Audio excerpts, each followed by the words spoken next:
Hello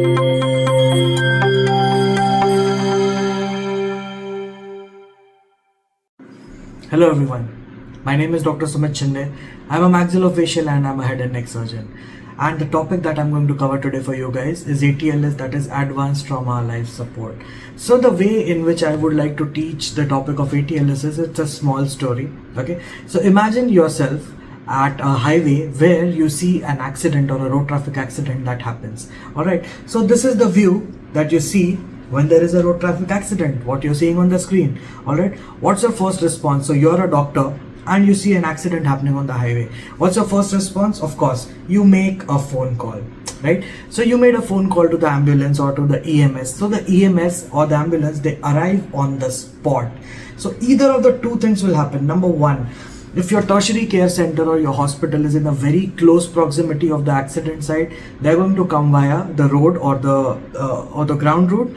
Or if the tertiary center is pretty far off, they're going to come with an air ambulance. That is most likely either it's going to be a helicopter. All right. So now coming to the real deal, when these guys arrive at the scene, what are the exact questions? So see, you are a doctor, all right, and what are the exact questions that you should be asking or you should be telling them? All right, so what you tell to the EMS is these particular details. Have a look at these. Glasgow Coma Scale. Glasgow Coma Scale tells you about the neurological stability and the neurological status of the patient. Obviously we are going to talk about it. The vitals of the patient. What do you tell them about the vitals of the patients? Number one, blood pressure, which should ideally be 120 over 120 over 80 millimeters of Hg. If that does not fit into the criteria, then it's either hypertension or hypertension. Second thing, pulse. So the pulse ideally has to be 72 beats per minute. But if it is an alteration of that, so you have to tell them if it's bradycardia or tachycardia. All right. Number three, respiratory rate, which should be around 20 to 25 breaths per minute or cycles per minute. So of course, if there's a change in that, you have to tell them. SpO2, that is the oxygen saturation, that is what the EMS has to calculate before they take the patient up for hospital. All right, temperature of the patient and temperature of the periphery. All right, because the patient might be exposed to fire, the patient might be exposed to drowning, the patient might be exposed to a prolonged period covered in ice or that kind of a deal. So in that case, you have to know the temperatures of the periphery and an estimated blood loss. How much blood loss do you think the patient has lost? Okay, and last but not the least, the exposure. All right, once you have conveyed all of these details to the EMS guy, the EMS guy has to take the patient to the hospital and convey the same details to the emergency physician who is there to, of course, take the patient at the hospital emergency. Next thing, when the patient reaches the hospital emergency, what are the 5 things that we are looking at? The 5 things that we are looking at are airway of the patient, breathing and circulation for the patient, disability for the patient, and the previous exposure to the patient. This is exactly what the 5 parameters are which an emergency medicine physician would look at. So what exactly do you check when we are talking about airway? All right, look at this. This particular beautiful chart is called a lemon chart. All right, lemon chart, the first alphabet L, it starts for look externally. So if you're asked to look externally for a patient, what do you see? You check for only injuries pertaining to the airway. Okay, you are checking the elevation of floor of the mouth, you're checking edema in the thyromental area, you're checking the mobility of the neck, you're checking for any cervical fractures. Look at this. Abnormal shape of the face, sunken cheeks if the patient is edentulous, if it's a receding mandible, narrow mouth, opacity. Alright, so you look externally to see, to check for any factors that will hamper your airway. The second factor is evaluate the 332 rule. 332. What does that mean? The patient should have a mouth opening of more than 30 millimeters, that is 3 fingers. The patient should have a hyoid chin distance of greater than 3 fingers, and the patient should have an ideal distance from thyroid cartilage to the floor of the mouth. Okay, this is where your thyroid cartilage is, this is where your floor of the mouth is. The ideal width should be 2 fingers. All right, if these factors are there in place, that is when you can expect an easy airway. Mallampati scale, of course, in the next slide I'm going to tell you what is the Mallampati scale. Now LEM O. O stands for obstruction. You have to check for the base of the tongue, you have to check for the oropharynx, whether or not there is a foreign body, an aspirated tooth, a broken denture, anything that might obstruct the airway. Last but not the least, you have to check for the neck mobility. Alright, if the patient has a fractured cervical spine or if there is a complete mobility in the neck. This particular detailing is called the lemon charting, which you're supposed to check for a patient where you're evaluating the airway for the patient. Next, if you see this Mallampati scale, what does that tell you? First of all, it was invented by an Indian physician. Okay, what do you have to look? Class 1. Look at what exactly it stands for. This is the distance at the base of the tongue, this is the distance of the soft palate, and this is the uvula that you see over here. Okay, so class 1 Mallampati scale actually stands for an adequate distance between the base of the tongue and the uvula. Class 2, it says complete visualization of the uvula, but the soft palate has come down or the base of the tongue has come up, as you can see over here. So basically reducing the distance between soft palate and the base of the tongue, it makes for a more difficult airway. Correct? Class 3, visualization of only the base of the uvula, which means the distance between the soft palate and the distance between the base of the tongue is so low that an airway tube can barely enter this area. And number 4, soft palate is not visible at all. The uvula is not visible, which means the distance between base of the tongue and uvula has been so reduced that it's going to be a very, very difficult airway to secure now. That is what the Mallampati scale tells you when you calculate a lemon charting. But the next part is the airway, breathing, and the next part is going to be circulation. Circulation is nothing but it is directly proportional to your circulating blood flow or your circulating blood volume. And how do you calculate that? You calculate that using a simple classification of hemorrhage. Alright, so if you calculate, there is a class 1 of hemorrhage which tells you that the patient over here has lost 750 cc of blood, that is 15% of the total blood volume. So if you have a blood loss which tells you that it's about 15% of the total blood volume, the heart rate, respiratory rate, and blood pressure are not going to be that affected. Alright, but it can be compensated using crystalloids. What are your crystalloids? RL, NS, DNS, simple Ringer's lactate, normal saline, and your dextrose NS. Okay, now class 2 of hemorrhage, where the patient has lost 750 to 1500 cc of blood, which is almost 15 to 30% of the total volume. If you see, the heart rate is going to be more than 100 per minute, respiratory rate is going to be 20 to 30 per minute, the systolic blood pressure is still going to be fine, but the urine output is going to keep reducing.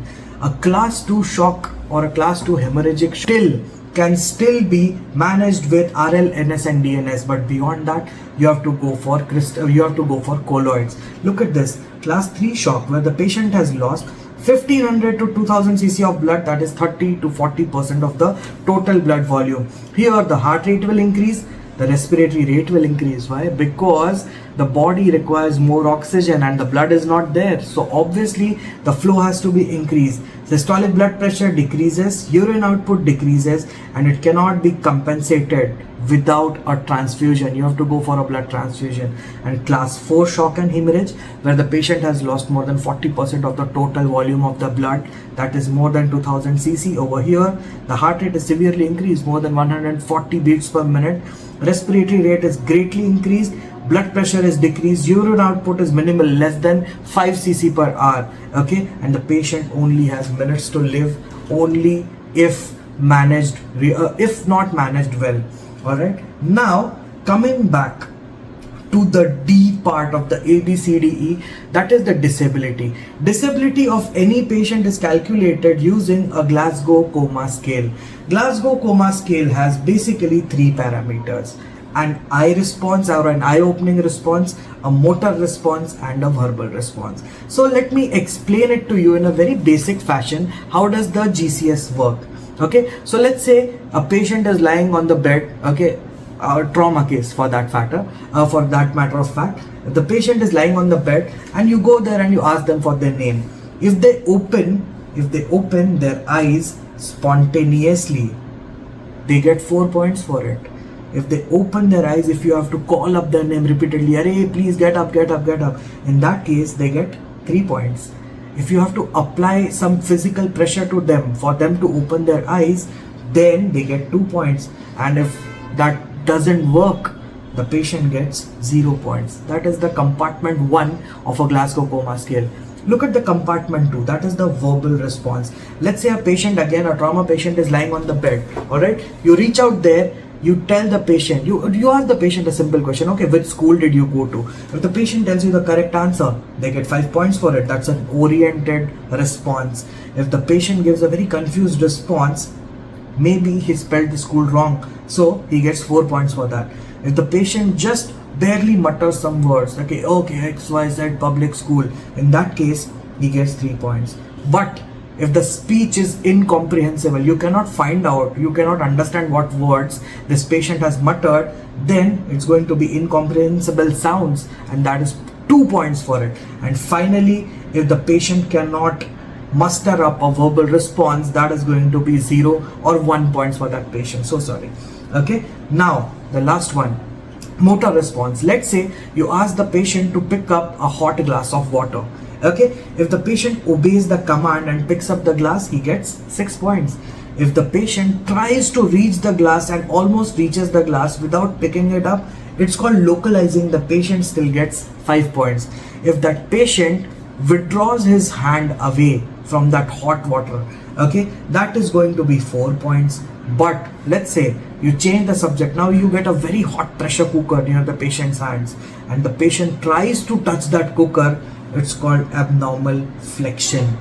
For that, the patient gets 3 points and 2 points respectively.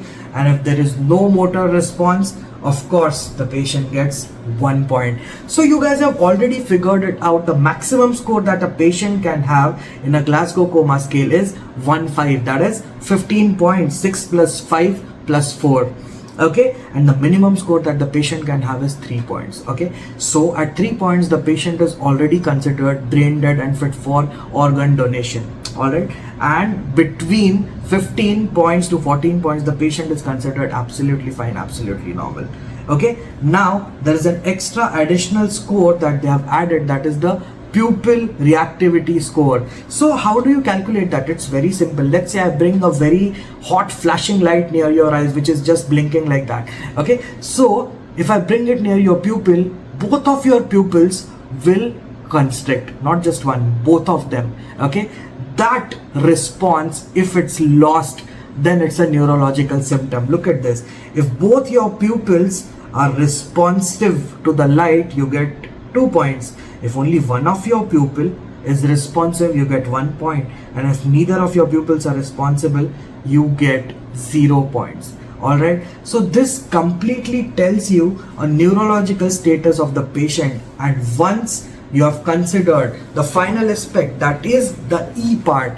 Okay, if your patient has been exposed to fire, if your patient has been exposed to a burning hot or a scalding substance, okay, they have to be referred to and treated from the Department of Plastic and Microvascular Surgery or the burns department. Okay, but if none of these features are at a positive finding, if the patient is fit and fine, airway is secure, breathing is fine, circulation is absolutely normal, there is no disability whatsoever and no exposure, that is when the patient gets referred to you, the dentist or the maxillofacial surgeon, and that is when you look for a basic secondary survey. How does the basic survey work? Simple. The patient comes to you, you palpate all the bones, right from the frontal bone, zygomatic bone, nasal bone, maxilla, mandible, condyle. Palpate all the bones of the maxillofacial area. Look for a step deformity, look for a fracture. Okay, history, clinical examination, you examine for all the fractures. Okay, second, nerve injury. There are lots of nerves, facial nerve injury, very bad. Okay, intraorbital injury, intraorbital paresthesia, inferior alveolar injury, mental nerve injury, which is going to cause a lot of paresthesia or a lot of motor function, loss of motor function. You need to check for the important nerves for the maxillofacial area. You need to check for vision. Vision loss is of course your problem as well as the ophthalmologist's problem. You also need to look for binocular diplopia, monoocular diplopia, and finally, us being us, definitely we would want to look for the occlusion. Next, Diagnosis and treatment planning. Of course, you have to form a diagnosis, whether it's a panfacial fracture, whether it's a tripod or a tetrapod fracture, whether it's a Lefort 1 or a Lefort 2 or a Lefort 3 fracture. You have to be very good with your diagnosis. You have to go for a radiological evaluation. See, if you want to diagnose a pathology, histopathological examination is the way to go. If you want to diagnose a trauma, the best way to go is radiology in a combination with clinical features. Okay, if it's only a hard tissue injury that you suspect, go for a CT or a contrast enhanced CT or a CECT. If it is a soft tissue injury that you're expecting, please go for an ultrasonogram or please go for an MRI. MRI happens to be the gold standard for evaluation for soft tissue. Make a basic treatment plan, the incision, the approaches which are going to use, and make a post-operative plan for them as well. And that is exactly how you go for a secondary survey or a secondary evaluation when it comes to exclusively the maxillofacial area. Here we are at the end of our lecture, and every topic, no matter how simple or how difficult, it needs some kind of revision. And what we have prepared for you here are some flashcards for you to see. So flashcard number 1, what is a lemon charting and why is it essential for airway evaluation? And the answer to that is right here. Lemon charting is an abbreviation that stands for L, which is look externally for any injuries to the neck. E is the 3-3-2 evaluation rule which I have explained in the lecture. M is the Mallampati score, which tells you about the relation of the base of the tongue with the soft palate. It determines how easily or how difficult it's going to be for you to secure an airway. What is O? O stands for obstruction, that is obstruction or obesity. Higher the amount of fat in the neck, the more difficult it is going for you to secure the airway. And N stands for neck mobility, which is you should directly check for a cervical fracture if and then it's present. Alright, now the next flashcard or the next MCQ that we have for you guys here is the Mallampati classification is associated with which aspect of the trauma survey. So as you have understood, Mallampati classification tells you basically about the relation of the base of the tongue with the soft palate, which is required in an emergency situation to secure an airway. So my answer for this question would be alpha, that is A, that is airway. This is the classification that we are given right over here. And on that note, we end this lecture on ATLS, and thank you very much for seeing us. Thank you very much for seeing this lecture, and follow us, subscribe us, go for Medi study videos for more such contents. Thank you very much.